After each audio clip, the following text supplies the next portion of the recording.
কবিতাৰ শিৰোনাম দেউতা, কবি কৌশিক বৰা, আবৃত্তিকাৰ নৱজিৎ বৰা।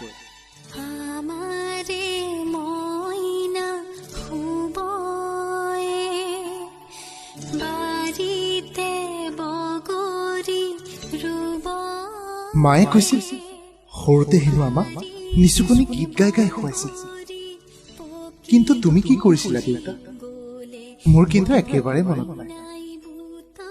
তুমি আমাৰ লগত কি কি কৰিছিলা, ক'ত ক'ত গৈছিলা, তুমি কি খাই ভাল পাইছিলা, কি খাই বেয়া পাইছিলা, একোৱে মনত নাই। মই বৰ কণমানি থাকোঁতে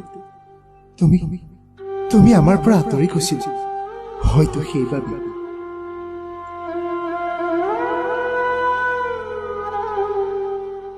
লাহে লাহে